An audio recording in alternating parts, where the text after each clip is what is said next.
Većinu vremena tržište se samo kreće gore dolje. Nema jasnog trenda, nema čistih pokreta, samo kretanja koja likvidiraju račune. Samo mali dio vremena tržište zapravo ide u trendu i tada traderi zarađuju pravi novac. Problem je znati kada je trend stvaran, a kada je to samo zamka.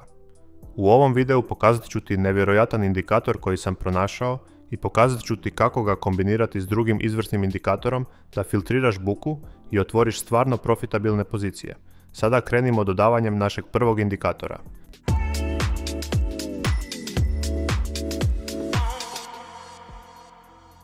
Ja sam na TradingView. Prvo idi na karticu indikatora i potraži RK30MA Types Ribbons. Napisao ga je Rodrigo Kazuma. Dodaj ga na svoj grafikon i vidjet ćeš kako se pojavi velika vrpca. Ali nemoj se zavarati, ovo nije neka osnovna vrpca pomoćnih prosjeka. To je cijeli alatni set koji ti daje fleksibilnost i kontrolu da ga oblikuješ točno onako kako želiš. Otvori postavke. To možeš učiniti odavde. I idi na postavke pomoćnih prosjeka. Primijetit ćeš da postoji ogroman popis različitih tipova pomoćnih prosjeka. Ne samo jednostavni ili eksponencijalni. Imaš stvari poput trostruko eksponencijalnog, Hull, ponderiranog i mnogih drugih. To je važno jer ovisno o tvojoj strategiji možeš preferirati jedan tip više od drugog. Po defaultu koristi cijeli set od 10 pomoćnih prosjeka, ali možeš podesiti koliko ih želiš, početnu duljinu i kako svaki raste. Možeš čak izabrati metodu tih povećanja, aritmetičku, ručnu ili Fibonaccijevu. Osobno volim Fibonaccijevu jer prirodno razdvaja duljine na logičan način. Početna duljina je 8 po defaultu, pa od 8 generira 10 različitih pomoćnih prosjeka, rastućih na temelju Fibonaccijevih brojeva. To znači da ćeš vidjeti vrijednosti poput 8, 13, 21, 34, sve do 610 za najduži. Dakle, ovdje imamo cijeli set pomoćnih prosjeka, od vrlo kratkoročnih do vrlo dugoročnih, složenih jedan na drugi. A na desnoj strani grafikona vidjet ćeš čak i tablicu koja prikazuje duljinu svakog od njih. Sada sama vrpca mijenja boju na temelju trenda. Kada je tržište bullish i cijena je iznad pomoćnih prosjeka, vrpca postaje zelena u različitim nijansama. Kada je tržište bearish i cijena zatvara ispod tih prosjeka, vrpca postaje ljubičasta. Ali evo gdje postaje moćna. Kada je cijena iznad svih prosjeka, od najkraćeg do najdužeg, to ti govori da je trend jak, čist i usklađen. Kada cijena počne padati ispod kraćih prosjeka, to je slabost. Može biti samo pullback ili to mogu biti rane faze preokreta. Dakle, dokle god cijena ostaje iznad najdužeg pomoćnog prosjeka, tehnički si još uvijek u uzlaznom trendu, ali slabost se pojavljuje. Ista logika vrijedi za silazni trend. Ako je cijena ispod svih prosjeka, silazni trend je jak, kao što ovdje vidimo. Ali ako cijena počne ponovno prelaziti iznad kraćih prosjeka, to pokazuje slabost. Evo ključnog savjeta, nemoj tretirati svaki signal iz vrpce kao ulaz. Ako to radiš, dobit ćeš mnogo lažnih signala u tržištima u rasponu.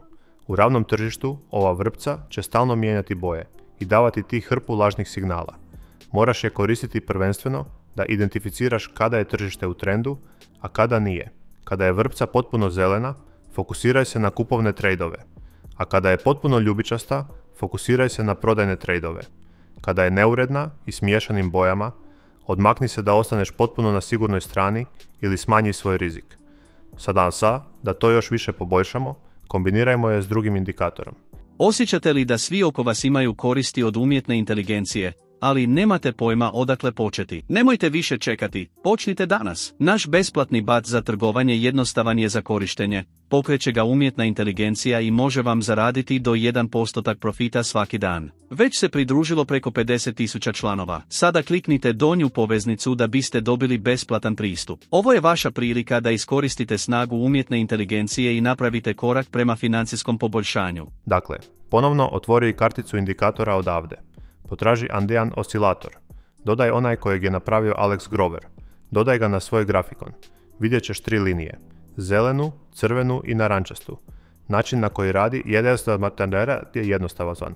Kada je narančasta linija iznad i zelene i crvene, to znači da je tržište ravno, bez trenda.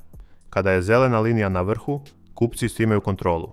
Kada je crvena na vrhu, prodavači nemaju kontrolu. Ovo je savršen filter za našu vrpcu. Vrpca nam pokazuje smjer trenda, a Antski oscilator nam daje potvrdu za ulaze. Dopusti mi da objasnim s primjerom. Pretpostavimo da je vrpca potpuno ljubičasta, pokazujući jak silazni trend. U Antijskom oscilatoru želimo vidjeti da crvena linija prijeđe iznad zelene, a zatim iznad narančaste. To je točan signal koji trebamo da potvrdimo prodajni momentum. Kada se to dogodi, setup za prodaju je potvrđen. Možeš ući u prodaju na zatvaranju te svijeće, postaviti stop loss i take profit. I to je čvrst trade. Pogledajmo primjer prodaje uživo. Ovdje možemo vidjeti da je vrpca opet ljubičasta, pa je silazni trend potvrđen. U oscilatoru vidimo ovdje da je crvena linija prešla iznad zelene i iznad narančaste. Savršeno. Ovo je naš signal za prodaju. Na primjer, možeš otvoriti prodajnu poziciju ovdje. Za prodajni trade stop loss možeš postaviti iznad posljednjeg swing higha i možeš ciljati omjer rizika i nagrade od 1,5 ili više ako želiš. Ključni savjet ovdje je ignorirati slaba križanja. Ako crvena samo malo pređe iznad narančaste, bez da prvo prijeđe zelenu, nemoj to uzeti. To je šum. Želiš čistu strukturu. Crvena iznad zelene, zatim crvena iznad narančaste. Sada razgovarajmo o kupovnim tradeovima. Za kupovni trade želimo da je vrpca potpuno zelena, pokazujući jak uzlazni trend. U oscilatoru želimo da zelena linija prijeđe iznad crvene i zatim iznad narančaste. To je naš signal za kupnju. Možeš ući u kupovinu ovdje, postaviti stop loss i ciljeve za take profit. Ovaj setup radi jer vrpca pokazuje ukupnu snagu, a oscilator potvrđuje da je momentum na tvojoj strani. Prođimo kroz primjer kupovine uživo.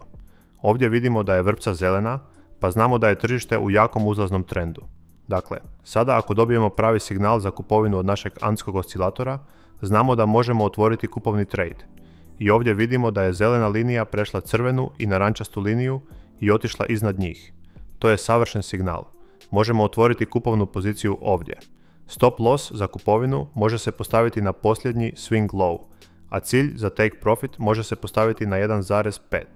Ili možeš čak koristiti trailing stop loss ili metodu djelomičnog zatvaranja da izvučeš maksimum iz svojih tradeova. Sada nešto važno. Neće svaki signal raditi.